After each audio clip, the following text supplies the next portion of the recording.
En primer lugar, quería agradecer a la Asociación Española de Pediatría de Atención Primaria la invitación a formar parte de este curso, en esa doble condición mía de abogada y mediadora familiar, y, por supuesto, a todos ustedes por la asistencia. Para mí es un privilegio estar aquí, rodeado de tantos profesionales de un gremio ajeno al mío, y al mismo tiempo, pues también para una abogada resulta tranquilizador estar rodeada de tantos médicos. Como decía, al hilo de lo que decía Carmen al final, el divorcio, desde mi experiencia, desde luego es una realidad totalmente aceptada, socialmente aceptada. El incremento ha sido constante en España en las últimas décadas, concretamente se ha duplicado en los últimos 10 años y el último dato estadístico, que es el que también apuntaba Carmen, el del año 2014, hubo en España 105.000 sentencias de nulidades, separaciones y divorcios. Con esas cifras tan importantes, también es tranquilizador saber que los divorcios conflictivos son pocos. Dan mucho dolor, provocan mucho dolor a todos los profesionales y, desde luego, a sus protagonistas, pero tranquiliza saber que la mayoría de los divorciados resuelven con éxito todos los retos a los que se enfrentan, que son muchos. El divorcio, como seguramente Miguel, como psicólogo, conocerá mucho mejor que yo, lo conocerá en su ámbito, es un acontecimiento estresante para sus protagonistas, para sus hijos. Se enfrentan a esa serie de retos, en primer lugar, el bienestar de los hijos, la búsqueda de un nuevo hogar, el empeoramiento, por lo menos en el primer año está estadísticamente estudiado, de la economía, una nueva vida social, nuevas redes, la satisfacción de necesidades afectivas y sexuales, que, como decía, se resuelven con éxito en la mayoría de los casos. En otras ocasiones, sin embargo, no. Los divorciados, por problemas complejos, que también creo que los psicólogos podrán ilustrarnos con mayor detalle, se enzarzan en conflictos intensos, persistentes, esos sentimientos negativos que es verdad que acompañan a la ruptura, a casi todas las rupturas, de dolor, de engaño, de humillación, de pérdida. En algunos de esos divorciados se enconan, persisten, y eso se traduce, por ejemplo, en el ámbito en el que yo me muevo, en pleitos enconados y duraderos, pues sobre la custodia de los hijos, sobre cuestiones económicas, y donde, desde luego, los más perjudicados son los menores, porque lo mismo que los padres y madres, en la mayoría de los casos, salen adelante de ese reto que es el divorcio, así lo hacen los hijos. Pero, desde luego, cuando sus progenitores se ven envueltos en esos divorcios o en esas situaciones de alto conflicto emocional, los hijos, desde luego, lo padecen y mucho, y pueden tener consecuencias importantes en su desarrollo psicoevolutivo. Y, por tanto, la prevención de ese divorcio difícil y ese tratamiento es crucial para la vida del niño. En esos divorcios difíciles estamos, desde luego, involucrados muchísimos profesionales, desde luego los jueces, los abogados, los psicólogos, los mediadores familiares, de recurso del que luego hablaré, y también los pediatras de atención primaria. Desde mi punto de vista, el pediatra ocupa una posición privilegiada porque es el profesional que más cerca está del niño. Los demás, pues, los vemos muy poco. En los pleitos, salvo cuando son mayores de 12 años, no pueden, afortunadamente, ir los niños, y, desde luego, cuando van, no pueden estar presentes nunca los abogados de sus padres. Solamente declaran en presencia del juez y del fiscal. Pero los pediatras sí que ven al niño. Creo que con el maestro son los profesionales que más cerca están. En esa posición privilegiada, pues, puede detectar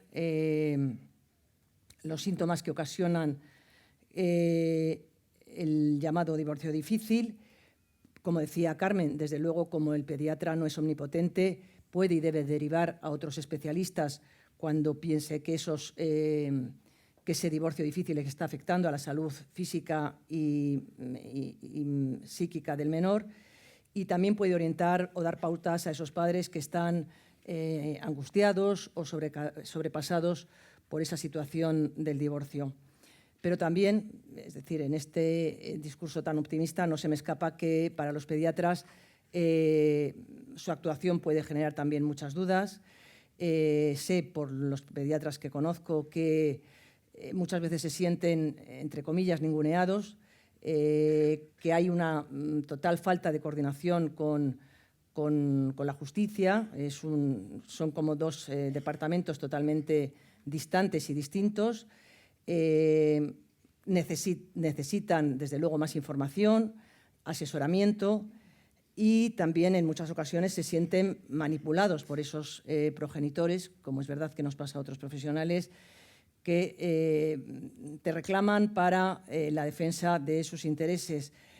A mí me gustó, me resultó muy ilustrativo un artículo de un pediatra que decía que acuñaba el término de síndrome del viernes para esos padres o esas madres que van los viernes al pediatra, precisamente el viernes que le toca o que le corresponde al niño estar con el otro progenitor, para que le haga un certificado de que el niño está malito, siempre un malestar inespecífico, le duele un poco la tripa, le duele un poco la garganta, quizá tiene unas décimas.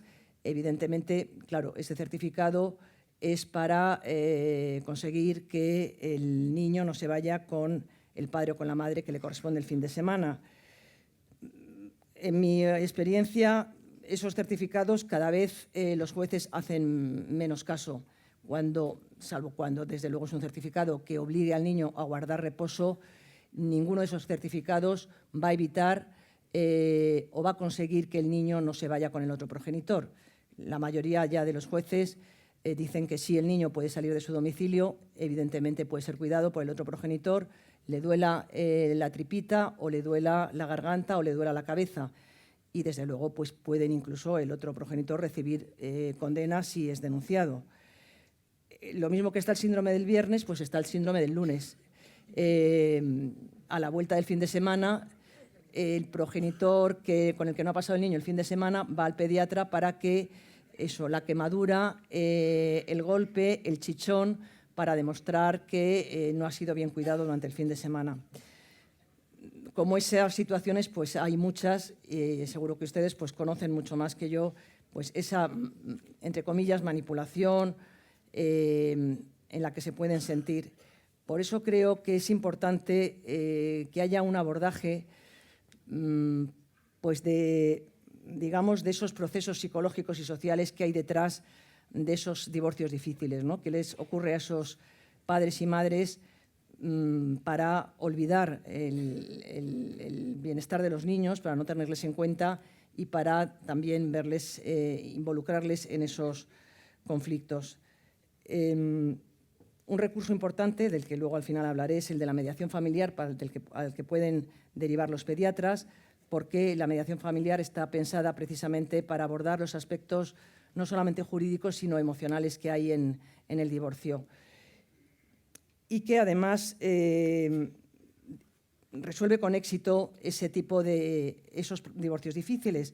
Como bien decía Carmen, es verdad que la estadística nos dice que, por lo menos en el año 2014, el 76,5% de los divorcios y separaciones fueron de mutuo acuerdo y el 23,5% fueron contenciosos. Lo que ocurre es que detrás de esos divorcios de mutuo acuerdo, por eso la mediación familiar es un buen recurso, hay muchos divorcios de común acuerdo que se deciden demasiado rápidamente. Es decir, que al no tener en cuenta todos esos aspectos emocionales, al negociarse con muchísima prisa o con muchísima presión, se incumplen. Es decir, a mí esa estadística de que el 76% fueron de mutuo acuerdo me alegra, pero me gustaría saber luego qué ha pasado a lo largo del 2015 con esos divorcios de mutuo acuerdo, porque estoy segura que muchos luego han resultado incumplidos en esos términos. De las múltiples situaciones que se pueden presentar en la atención primaria, que sé que es de notable complejidad y que presenta múltiples facetas, Relacionados con los aspectos jurídicos, me he centrado en dos en el artículo, que serían, creo que porque son muy frecuentes, los desacuerdos de los progenitores sobre la salud de los hijos y la solicitud de informes médicos con fines judiciales. También, como decía Carmen, me parece que previamente a abordar esas situaciones creo que es oportuno que los pediatras conozcan algunos conceptos jurídicos básicos que puede dar seguridad en su actuación. Evidentemente, un pediatra no tiene por qué conocer el derecho, lo mismo que un abogado tampoco puede conocer ni debe conocer o puede conocer mejor toda la terminología médica y clínica, pero algunos conceptos básicos siempre nos ayudan a movernos con más seguridad, sobre todo porque los padres y madres divorciados en las consultas seguramente utilizan con una familiaridad pasmosa pues, términos como patria potestad, guarda y custodia, divorcio, convenio regulador, etcétera. Esos conceptos jurídicos pues, son, primero, que el cese de la convivencia, la separación judicial y el divorcio son evidentemente situaciones jurídicas distintas, pero sus efectos jurídicos son iguales respecto a los hijos. Es decir, la ley dice que todos los hijos son iguales, tanto si sus padres están casados o no, incluso si han convivido o no. Es decir, que muchas veces esa confusión que existe entre los propios convivientes sobre si tienen derecho a regular jurídicamente el cese de su convivencia, se resuelve diciendo que sí, que desde luego lo pueden resolver y que da igual haber convivido o no, o estar registrado como pareja de hecho o no. Es decir, lo que exige la ley es que un hijo esté reconocido por ambos progenitores. Una vez que está reconocido, es decir, que tienen apellido ya no diría de padre y madre, sino progenitor A y progenitor B, porque ya saben que también puede haber personas, y las hay, del mismo sexo que han contraído matrimonio o que viven juntos. Una vez que están reconocidos por ambos progenitores, los hijos son iguales ante la ley y las obligaciones, por supuesto, y derechos que tienen esos padres respecto de los hijos son iguales que los casados. Y los efectos jurídicos son iguales, es decir, hay que resolver con quién van a vivir de forma habitual los hijos, qué va a pasar con el domicilio familiar y qué tiempo van a pasar con el progenitor con el que no conviven habitualmente y qué pensiones alimenticias hay que fijar a favor de los hijos. Cuando el cese de la convivencia, la separación y el divorcio se produce de común acuerdo, los progenitores presentan al juez lo que se llama un convenio regulador, que son los términos que pueden utilizar los padres en sus consultas, y el juez aprueba ese acuerdo, ese convenio. En los casos en que no hay acuerdo, el juez dicta sentencia, es lo que se llama en un procedimiento contencioso. Pero digo, para resumir, lo importante es saber que esas situaciones son idénticas cuando se ha puesto fin a la convivencia o mediante el cese de la convivencia, la separación o el divorcio. El divorcio se diferencia respecto a la separación, que permite contraer nuevo matrimonio.